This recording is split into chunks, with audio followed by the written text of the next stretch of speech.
Estamos conectados con Rómulo Mucho, quien es profesor de la Universidad Nacional Mayor de San Marcos, pero también ha sido ex viceministro de Energía y Minas. ¿Cómo está? Bienvenido a Perú 21 TV. Sí, buenas tardes, encantado de conversar contigo, Munira. Buenas ¿Cuál tardes, es, a cuál tus es su órdenes. lectura ante estos conflictos, ante lo que sucede en las Bambas, estas movidas por los comuneros, tomando terrenos de la mina y además que no es el único, ojo, hay que tener en cuenta eso, ¿no?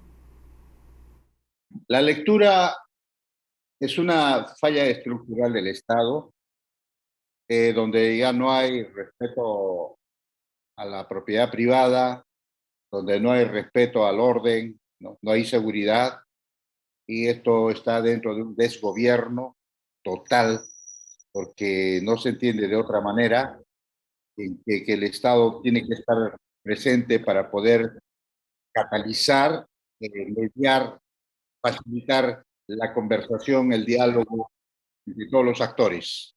No estoy yendo contra los pedidos si son digamos, loables, si son, digamos, asequibles, sino al orden que tiene que existir como peruanos que somos, ¿no? Ante una operación del tamaño de las Bambas, que realmente significa mucho para el país en términos de ingresos y también la generación de empleo y la generación de múltiples empresas como proveedores de servicios, y eso implica pues bastante trabajo, bastante formalidad, ¿no? Entonces pues ahí el Estado tenía que estar siempre tenía que actuar con carácter de prevención ante cualquier, digamos, cualquier estallido del conflicto. Hoy estamos en una situación muy crítica.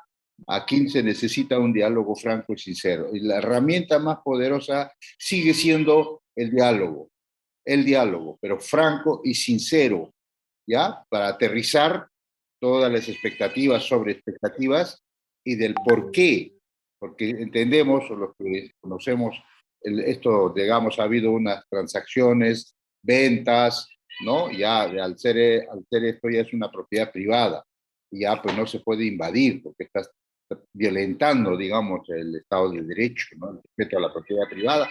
Por lo tanto, pues existen las herramientas necesarias, ¿no? Y acá no necesitamos ni represión ni violencia.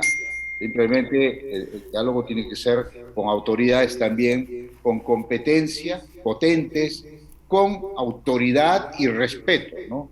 Que imponga, pues, digamos, los criterios que tiene que honrar, los criterios que tiene que reinar en este caso, ¿no? Que es Doctor una sociedad Rómulo, civilizada.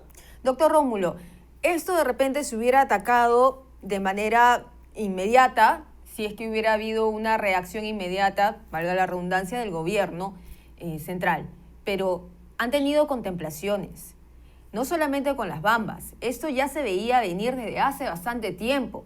También ha pasado en Cuajone y hay una especie de complacencia con la violencia generada por las protestas. ¿Cómo Claro, usted lee la falta de acción del gobierno de Pedro Castillo? es una inoperancia total, permisividad, y al final es complicidad, porque no se entiende de otra manera de poner la máxima atención al respecto para poder, como le dije hace rato, de prever. Para eso el Estado tiene las instancias correspondientes. Y estoy hablando también de Estado, que es el alcalde, que es el gobernador, que son los ministerios. O sea, el Estado inoperante, el Estado realmente mira de reojo a ver cómo se las arregla, y obviamente pues ya las expectativas ya trascienden y trasvasan todo cualquier, digamos, espacio de diálogo. Por lo tanto, esto es la crónica de una historia anunciada, como bien lo dices, porque los bloqueos, digamos, las paralizaciones ya es recurrente desde que empezó a producir las Bambas. Pero esto ya va más allá, porque una cosa es que te bloqueen la carretera, pero esto ya la invasión misma, ¿no? De las propiedades que fueron adquiridas por mineral Las Bambas, ya esto ya va más allá de simplemente bloqueo. Y ¿Cree ahora que hay estoy intereses seguro que detrás? dicen que existen compromisos incumplidos, pero ¿qué compromisos se han incumplido? Esto se tiene que delucidar, se tiene que discutir, analizar profundamente en Exacto. una mesa de diálogo. Y al final que Pero esa mesa doctor de diálogo, Rómulo, pues, ya debe ser una mesa de desarrollo, ¿no? por la violencia que se ha generado, uno podría pensar que hay intereses moviéndose por la violencia que se ha generado, ¿no? Hay muchos intereses detrás. ¿Podrían haber movimientos antimineros? No lo sabemos. Eso es un trabajo de inteligencia que se tiene que hacer porque no se puede permitir el daño a la propiedad privada. Pero hay otro ángulo que yo también quiero atacar, que es cuánto nos da la mina Las Bambas. Por ejemplo, usted hablaba hace un ratito del gobernador regional de Apurímac. El señor Baltasar Lantarón también ha pedido en varias oportunidades al gobierno ser escuchados, pero son ignorados. Entonces, él sí tiene mapeado cuánto es lo que genera la actividad minera como las Bambas en su sector. Hay que recalcar eso también, porque no se está viendo, no se quiere ver. Mira, claro, fácil es pedir también, ¿no? Fácil es estar de lado. También tiene que actuar el gobernador regional. También tienen que estar presente allí. También los alcaldes. Entonces, pues esto es digamos, una tarea de todos, ¿no? No solamente pedir, y obviamente como gobernación regional, como gobernador regional, tiene también las instancias correspondientes para poder estar presente ahí y también monitorear porque es parte del Estado. Y obviamente que el gobierno nacional, las autoridades, los ministros no tienen la competencia ni la potencia ni la credibilidad necesaria que necesita en estos casos para poder, digamos, ser un buen mediador, un buen catalizador, ¿no? Y hacer entender a la población, ¿no? Hasta dónde están los derechos. Dijiste una cosa de intereses, ¿no? Bueno, esto no tanto en el sentido de intereses, sino son pues el cumplimiento de la ley. Si alguien, digamos, invade un terreno que ya es de uno, ya estás infringiendo pues la ley. Y también hay un artículo 920 del Código Civil en que tienes que defender tu derecho posesionario, ¿no? Como dice extrajudicial. O sea, está normado esto, pero no queríamos violencia, no debió haber violencia. Yo creo que el diálogo sí se debió agotar hasta el último, ¿no? Yo sigo creyendo que tiene solución, sigo confiando en que tiene que arribarse digamos, a buenos términos. Ahora, lo que representa para el Perú, obviamente, ya se ha hablado hasta el cansancio de cuánto perdemos diario por la paralización.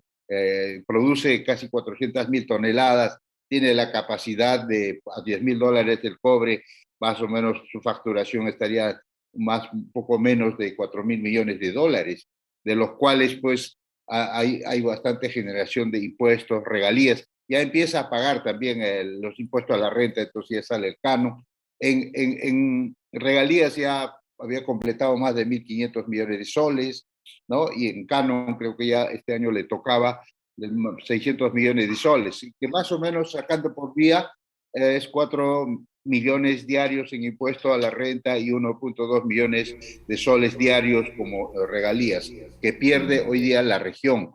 La región seguramente, como el Estado mismo, estaba esperando pues captar ingentes recursos, ¿no? Para la caja fiscal como también para las regiones. Entonces, hoy día esto se va a ver afectado y no va a haber recursos para poder seguir atendiendo las múltiples necesidades, las múltiples brechas que existen en esta región. Habida cuenta que Apurímac realmente es un emporio de riqueza de proyectos más allá de las bambas como está Cotabamba, como está Jaquira, está Chancas, está Trapiche, está Apurímac, Ferrum Strike, Strike Ferrum. Por lo tanto, pues había que pensar en el futuro, ¿no? La reflexión también que decía siempre a las comunidades de que piensen un poco más allá de hoy día, ¿no? Y que piensen que tienen mucho más futuro, que pueden captar mucho más progreso, mucho más dinero. Digo, en distintas en distintas formas, como seguir expandiendo, digamos, el desarrollo de los proveedores locales, porque también los montos que aporta tanto en compras locales y compras nacionales realmente es grande. Y esto se traduce no solamente para las empresas cerca de las Bambas, también a nivel nacional, porque el cadena de suministro es muy grande desde las pymes, MIPES, medianas, grandes empresas, proveedoras. Hoy día, ¿qué van a hacer? Vamos a tener desempleo y también vamos a empujar, digamos, a la informalidad a mucha gente, y eso en economía es fatal para un país que quiere formalizar su empleo, que quiere seguir creciendo económicamente, que quiere seguir siendo un país atractivo para las inversiones. Hoy creo que ya no lo seremos porque ya cerraron el caño para seguir invirtiendo en el Perú. Todas las entidades calificadoras de riesgo crediticio ya nos han bajado el grado, ya será difícil prestarnos con otros intereses más altos, y también el índice de atractivo de inversiones del Instituto Fraser, que también ya nos ha mandado a la lona. Entonces, pues, prácticamente estamos destinando al país al fracaso, habida cuenta que la minería es la columna vertebral de la economía peruana. Doctor Mucho, ya para finalizar, como una reflexión a esta entrevista, lo que hemos visto y como hablábamos al inicio es falta de acción, una complicidad, hay un desgobierno. ¿Cómo salir de esta crisis? Ya hablando de forma un poco más política, ¿no? Porque tenemos ya las consecuencias que nos traería la paralización de las Bambas, los conflictos siguen avanzando, hay un estado que no reacciona. ¿Cuál es la salida? Hay varios sectores. El sector, por ejemplo, de los emprendedores también están protestando porque no se está haciendo nada desde el gobierno por resolver los problemas.